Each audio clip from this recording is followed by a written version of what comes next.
माय Lord, वडिलांनी अल्पवयीन नातवाच्या नावाने केलेली मालमत्तेची विक्री बेकायदेशीर आहे. मुलीला कायदेशीर हक्क आहे आणि ती विभाजनासाठी पात्र आहे. वडिलांनी जर एखादी मिळकत त्यांच्या नातवाच्या नावाने म्हणजे वडिलांनी मिळकत मुलाच्या नावाने जर खरेदी खत केली तर त्या मिळकतीमध्ये त्या मुलीला म्हणजे वडिलांच्या मुलीला हिस्सा मागता येतो का अथवा तिला काय करता येईल या संदर्भात आपण आजच्या व्हिडिओमध्ये बोलणार आहोत. मित्रांनो, कोर्ट कचेरी या युट्यूब चॅनलवर आपल्या सर्वांचं स्वागत आहे आणि आज एका नवीन विषयासोबत आपल्यासोबत आहेत आपल्या कोर्ट कचेरी युट्यूब चॅनलचे ॲडमिन कैलासजी नाईक साहेब आणि त्या विषयावर आपण बोलणार आहोत की मुलीला हिस्सा मिळतो का अथवा मुलगी हिस्सा मागू शकते का. नमस्कार मित्रांनो. तर जसं की आपल्याला माहित आहे की आपण प्रश्न उत्तराच्या संदर्भामध्ये एक सदर चालू केलेलं होतं. आपण एक नंबर दिलेला होता की या नंबरला आपण एक जनरल प्रश्न जे आहेत ते विचारू शकता. वैयक्तिक जे माहिती आहे, वैयक्तिक जे सल्ले आहेत ते मात्र कागदपत्र पाहिल्याशिवाय देता येत नाही. तर आपल्याला त्याच सदरामध्ये एक जो आहे तो प्रश्न विचारण्यात आलेला होता की एक मिळकत वडिलार्जित आहे. जसं की गावडे साहेबांनी सांगितलं की काय होतं की कुटुंब प्रमुख हे वडील असतात.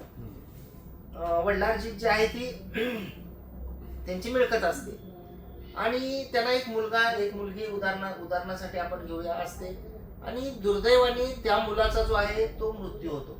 त्यावेळी वडील जिवंत असतात आणि त्या मुलाचा मृत्यू झाल्यानंतर त्यांना पत्नी असते त्या मुलाला आणि लहान लहान अज्ञान मुलं असतात आणि जी मुलगी असते तर त्या मुलीचं जे आहे ते लग्न झालेलं आहे किंवा तिचं लग्न व्हायचं असतं किंवा ती मुलीचं लग्न झालेलं असतं.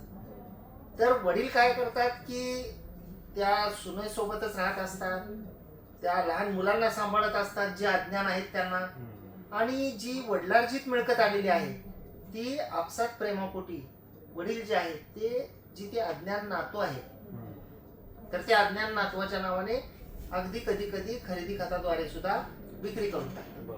आणि अज्ञान पालन करणार म्हणून जी त्या मुलांची आई आहे म्हणजे जी ती कुटुंबातील विधवा महिला आहे तर तिला अज्ञान पालन म्हणून खरेदी खत देतात त्या लहान मुलांचं. अशा परिस्थितीमध्ये जेव्हा कौटुंबिक मतभेद होतात, मुलीचं घरी येणं बंद होतं किंवा त्यांच्यामध्ये आपसात जेव्हा वाद होतात तेव्हा प्रश्न असा उपस्थित होतो की जी मुलगी आहे जी त्या कुटुंबाची घटक आहे तर त्या मुलीला या वडिलार्जित मिळकतीमध्ये जी मिळकत वडिलांनी नातवाच्या नावाने खरेदी खताद्वारे विक्री केलेली आहे तर त्या मिळकतीमध्ये हिस्सा मिळतो का. तर यामध्ये सुद्धा आपल्याला आपण बऱ्याचशा व्हिडिओमध्ये सुद्धा सांगितलेलं आहे की मिळकतीचं स्टेटस काय आहे ही सगळ्यात महत्वाची गोष्ट आहे. तर या केसमध्ये मिळकतीचं जे स्टेटस आहे तर ते मिळकतीचं स्टेटस हे वडिलार्जित असं आहे. मग वडिलार्जित स्टेटस असल्यामुळं त्याच्यामध्ये नॅचरली म्हणजे कायद्याप्रमाणे त्याच्यामध्ये मुलीचा एक हिस्सा असणार आहे, वडिलांचा एक हिस्सा असणार आहे, जर आई जिवंत असेल तर तिचा एक हिस्सा असणार आहे आणि तो जो मुलगा आहे जो मयत झाला आहे तर त्याचा एक हिस्सा असणार आहे. तर अशी हिस्सेवारी पडणार आहे. आणि समजा जर वडीलच फक्त असतील आणि मुलगी, वडील आणि तो मयत झालेला मुलगा तर त्याच्यामध्ये 3 हिस्से जे आहेत ते त्या मिळकतीचे होतात. आणि जरी वडिलांनी ती मिळकत त्या नातवाच्या नावानं जरी खरेदी दिलेली असेल, अज्ञान नातवांच्या नावे आपाक म्हणून त्या आपल्या सुनेला नेमून जरी खरेदी दिलेली असेल संपूर्ण मिळकत, तरी सुद्धा वडिलांच्या हिस्सापुरती वडिलांना ती मिळकत खरेदी देता येते. ह्या मुलीचा जो हिस्सा आहे तो मिळकत वडिलांचीच असल्यामुळं जसाच्या तसा अबाधित राहतो. त्याच्यामध्ये काही कंडिशन्स आहेत की एका विशिष्ट कारणासाठी विशिष्ट परिस्थितीमध्ये कुटुंब प्रमुख म्हणून वडिलांना ॲज अ करता ही संकल्पना आहे की विक्री करता येते. परंतु करता म्हणून विक्री करीत असताना त्या मिळकतीची विक्री जी आहे it must be for the benefit of the joint family, तर एकत्र कुटुंबाच्या फायद्यासाठी जी आहे तर ती विक्री असली पाहिजे. परंतु जर का घरातल्या घरातच नातवाच्या नावाने खरेदी खत दिलेलं आहे, ते सगळे एकाच फॅमिलीतले आहेत, बाहेर थर्ड पर्सन कोणीच नाही, तर नैसर्गिक आहे की ते खरेदी खतामध्ये कोणत्याही प्रकारच्या रकमेची देवाणघेवाण झालेली नसते. आणि त्यामुळं ते जरी खरेदी खत असलं, जरी ते रजिस्टर खरेदी खत असलं तरी मुलीचा हिस्सा हा कुठंही जात नाही. जरी खरेदी खत दिलेलं असलं तरी अशा परिस्थितीमध्ये मुलगी जी आहे ती आपला हिस्सा वाटप करून मिळण्यासाठी न्यायालयामध्ये योग्य त्या प्रकारची दाद मागू शकते. नियत दिवाणी न्यायालयामध्ये जाऊन आपण वाटपाचा दावा दाखल दाखल करून करून ती मुलगी, जसं मी आता उदाहरण दिलं त्या उदाहरणामध्ये स्वतःचा तिसरा हिस्सा जो आहे तो वाटप करून मागू शकते. त्यामध्ये आणखी एक मागणी करू शकते की जे खरेदी खत माझ्या वडिलांनी माझ्या भावाच्या मुलाच्या नावाने जे केलेलं आहे तर ते खरेदी खत माझ्यावर बंधनकारक नाही असं ठरवून मिळावं आणि मला वाटप करून मिळावं. ॲट दी मोस्ट फार तर फार जो त्या वडिलांचा हिस्सा आहे तो त्या मुलांना मिळू शकतो, कारण त्यांना तो विक्री केलेला आहे. परंतु या मुलीचा जो हिस्सा आहे तो अबाधित राहतो, तो मागता येतो.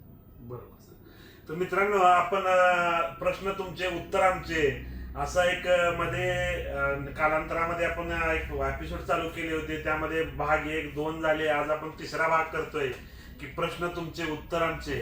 तर अशाच प्रकारचे जे आम्हाला सोशल मीडियावर प्रश्न विचारले जातात त्या प्रश्नांची उत्तरं देण्याचं आम्ही काम करतोय.